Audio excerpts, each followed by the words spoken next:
প্রায় এক সপ্তাহ ওপর হয়ে গেছে, এখনো আরজি কর কাণ্ডের প্রতিবাদ চলছে আর দোষীদের শাস্তি না পাওয়া পর্যন্ত এটি চলবে। আজ পথনাটিকার মাধ্যমে প্রতিবাদে সুর চড়ালো আরামবাগের সাধারণ মানুষ ও ছাত্রছাত্রীরা। এদিনে পথনাটিকাটি অনুষ্ঠিত হয় আরামবাগ গার্লস হাই স্কুলের সামনে। এদিন একটি মিছিলও করেন তারা। এদিনের এই মিছিল থেকে দাবি তোলা হয় দোষীদের শাস্তি দেওয়ার। এই বিষয়ে আরো কি জানা যাচ্ছে দেখুন বিস্তারিত 24 আওয়ার্স আরামবাগের রিপোর্ট।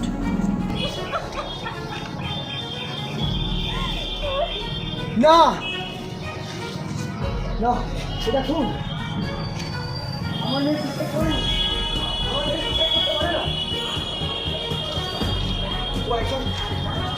ও একজন আদর্শবান ডাক্তার হতে চেয়েছে। এই দুষ্কৃতিটা আমাকে ধর্ষণ করে খুন করেছে।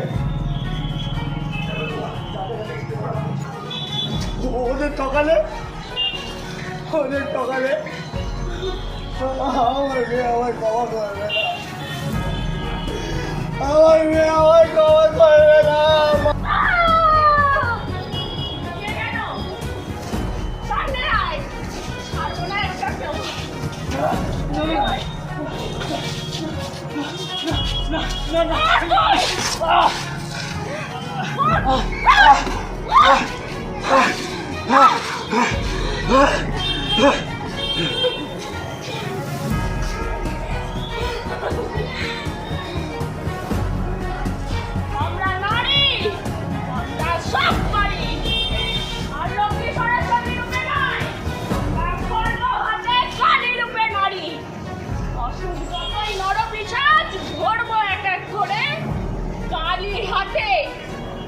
নিয়ে কোপ দেবো তার ঘরে।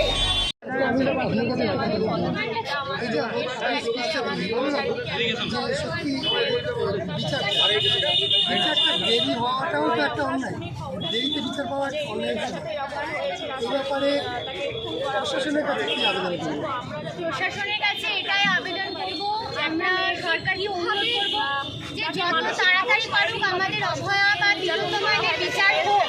কারণ কি বলুন তো, মানে যারা এই কাণ্ডগুলো ঘটাচ্ছে না তাদের দৌড়ান্ত কিছু দিনের মধ্যে আরো বেড়ে যাচ্ছে।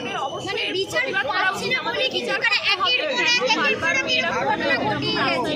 তারা কিন্তু সাহস পাচ্ছে।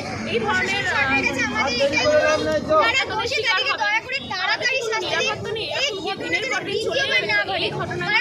এই যে একটা হলো, আমাদের এই মানুষের সাহস সিবিআইয়ের উপর কতটা যারা তাদেরকে যেন কোনোভাবে সাহস না দেয়, সিবিআইয়ের উপর আশা সাহস যদি তাদেরকে না দেওয়া হয়, সেরকমই যদি তাদেরকে শাস্তি প্রদান করে, তারা কিন্তু দ্বিতীয়বার এই কাজটা করার আগে একবার হলো সামনের পথে তো আরো কঠিন। কিন্তু যতদিন না আমরা জাস্টিস পাচ্ছি, আমরা এই লড়াই আমরা চালিয়ে যাবো, আমরা প্রতিবাদ করতে থাকবো, থামাবো না। আপনার পরিচয়? আমি জানি যেটা করলাম আপনারা সবাই জানেন যে আরজি করের যিনি ডক্টর ছিলেন, তিনি 36 ঘন্টা ডিউটি করার পর তার সাথে নারকীয় একটা ঘটনা ঘটেছে।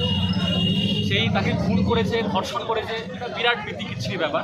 তো সেইটা নিয়ে আমরা বিগত 12-13 দিন আমাদের রাজ্য সহ আমাদের শহর সহ প্রায় দেশ তোলপাড় হয়ে আছে এবং দেশের বাইরেও এইগুলো চলছে, কিন্তু এখনও পর্যন্ত সেই দোষীদের শাস্তি হচ্ছে না। যারা এই উপর মহলে বসে রয়েছে, মানে যারা কোট আনকোট রাঘব বোয়াল রয়েছে আর কি, একটা চক্রান্ত করে একটা ঘটনা। সেই চক্রান্তের বিরুদ্ধে, এই সিস্টেমের বিরুদ্ধে আমাদের আজকে প্রতিবাদ মিছিল, প্রতিবাদ জমায়েত, গণজমায়েত। এটা কোনো রাজনৈতিক দল নয়। আমরা আরামবাগের সাধারণ ছাত্রছাত্রী এবং সাধারণ মানুষ, কলেজের প্রফেসর থেকে শুরু করে শিক্ষক শিক্ষিকা সবাই সাধারণ মানুষেরা আমরা এই গণজমায়েতটা করেছি। এবং তার মধ্যে যেহেতু আমরা থিয়েটার করি, থিয়েটার কর্মী, কারণ থিয়েটার তো মানদাত্র আমল থেকে প্রতিবাদ আন্দোলনের একটা অস্ত্র, বিদ্রোহের অস্ত্র, এবং সেটাকে আমরা কাজে লাগিয়েছি যে আমাদের প্রতিবাদটা, আমাদের বিদ্রোহটা, আমাদের প্রতিবাদের আগুনটা আমরা ছুড়ে দিই। এই আগুন নিভিয়ে রাখতে চাইবো না যতদিন না আমরা জাস্টিস পাচ্ছি, যতদিন না বিচার পাচ্ছি এবং দৃষ্টান্তমূলক শাস্তি পাচ্ছি। এটা কি শুধু আরজি কর নিয়ে? কিছুদিন আগেই এক আদিবাসী ছাত্রের উপরেও এরকম ঘটনা ঘটেছে, সেই বিষয়ে কি বলবেন? শুধু আরজি কর নয়, এই যে বিগত 14ই আগস্ট যখন মেয়েদের রাত দখল হলো, সেই দিনেই বর্ধমানের ওই যে মেয়েটা প্রিয়াঙ্কা হাসদা, শক্তিগড়ে, হ্যাঁ, ওর সাথেও কিন্তু একই ঘটনা ঘটেছে। এই ঘটনা আগে থেকে হয়ে আসছে, এখনও চলছে, কিন্তু এটা আমাদেরকেই রোধ করতে হবে। কারণ সমাজে যেহেতু আমরা মানুষ বাস করি, তো আমাদের শাস্তি যেমন চাইছি তেমনি আমাদের দায়িত্ব হবে বদল করা, এই সমাজ বদল করা। তা আর কতদিন তো মেনে নেওয়া যাচ্ছে না। এর একটা বিচার চাই। সিবিআইয়ের উপর কতটা আস্থাবাদ আছে, এখনও বিশ্বাস আছে যে ওনারা কিছু একটা কঠোর শাস্তি দেবেন। কিন্তু আবার এটাও আমরা হতাশ হয়ে যাচ্ছি যে 12টা দিন পেরিয়ে আজকে 13 দিন, 2 সপ্তাহ হতে চললো, অথচ কোনো রেজাল্ট পাচ্ছি না। এটা খুবই একটা খারাপ একটা ব্যাপার আর কি, যে কী করছেন যারা এই প্রশাসনিক দায়িত্বে রয়েছে, তাদের তো কোনো দায়িত্ব জ্ঞান বলে আমার মনে কিছুই নেই। এই যখন আমরা এই কিছুদিন আগে শুনলাম যাদবপুর বা এইসব জায়গায় যখন প্রতিবাদ মিছিলে নেমেছে, তখন প্রশাসনিক যারা দায়িত্বে আছে তারাই লাঠিচার্জ করছে, না এগুলো তো ঠিক না। আপনার পরিচয়? আমার নাম সুমন দোলই, আমি একজন নাট্যকর্মী, নাট্যশিল্পী, আমার পেশা অভিনয়।